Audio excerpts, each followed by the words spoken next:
in the Western Sahara. It's not talking about AFRICOM is not talking about moving its headquarters to the Western Sahara. So in that regard, I've seen the article. السلام عليكم سيدتي سادتي، شكرا جزيلا على حضوركم هنا معنا اليوم.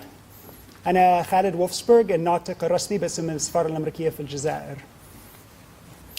يحضر معنا اليوم ضيف خاص وهو السيد ديفد شينكر الذي يشغل منصب مساعد وزير الخارجية لشؤون الشرق الأدنى، وهو يشغل هذا المنصب منذ جوان 2019. قناة الجزيرة، هل ستراجع الإدارة الأمريكية الاعتراف الذي أصدره الرئيس المنتهي ولايته دونالد ترامب حول سيادة المغرب على الصحراء المحتلة؟ وهل يتضمن الاعتراف الأمريكي والاتفاق الثلاثي مؤخرا بين واشنطن وإسرائيل والمغرب حضور عسكري أمريكي في الصحراء الغربية سواء بشكل مباشر أو غير مباشر؟ Thank you. As for the first question, whether a Biden administration would retract or reverse President Trump's decision regarding the recognition of Moroccan sovereignty over the Western Sahara, this is not a decision that I can speak to. I was appointed to work in this administration for Secretary Pompeo. Every president has the prerogative to make decisions and to set foreign policy and to determine the administration's initiatives. What I can tell you is that the United States continues to believe that political negotiations are capable of, only political negotiations are capable of resolving the issues between Morocco and the Polisario. And we believe that negotiations should occur within the context of Morocco's autonomy plan. On the issue of whether the U.S. will have boots on the ground in Western Sahara, let me be clear, the U.S. is not establishing a military base in the Western Sahara. It's not talking about, AFRICOM is not talking about moving its headquarters to the Western Sahara. So in that regard, I've seen the articles in the Moroccan and Algerian press, and they are incorrect. Hello, from the Heart TV. First of all, I would like to welcome you to Algeria. My question is, can you tell us about ways and means of bilateral cooperation in both economic and security files between our two countries, America and Algeria? Well, thank you. You know, I am here following up on visits of then former Secretary Mark Esper, former Secretary of Defense, in October.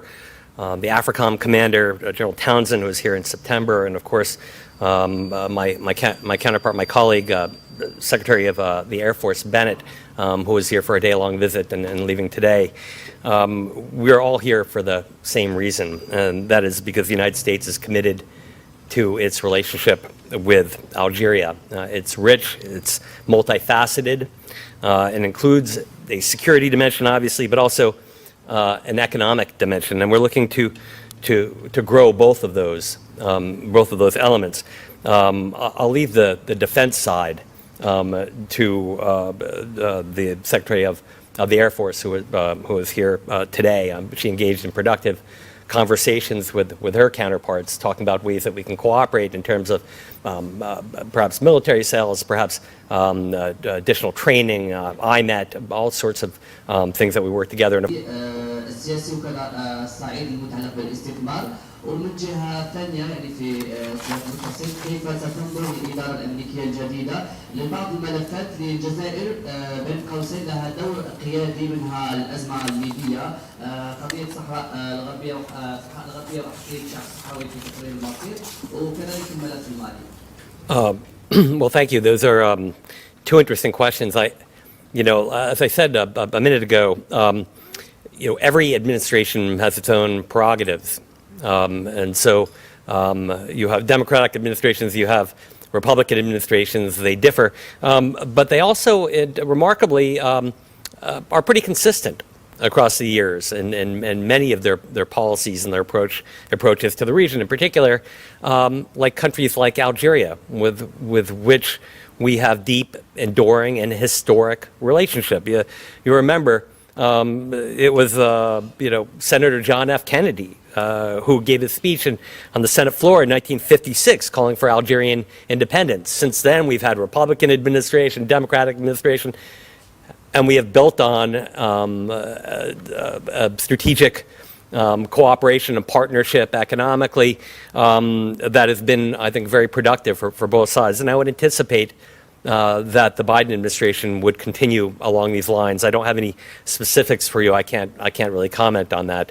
As for Algeria's role, and so I'm not going to address how this will change under a Biden administration. I can say that the United States and Algeria have a plethora of shared interests in Libya. That is, we both believe that there has to be a political solution to the problem. We are both supportive of the UN process, the UN-led process. This is the 5+5 military talks. This is the UN-led political dialogue forum. We believe that UN-led facilitated political negotiations are the best way to achieve peace in the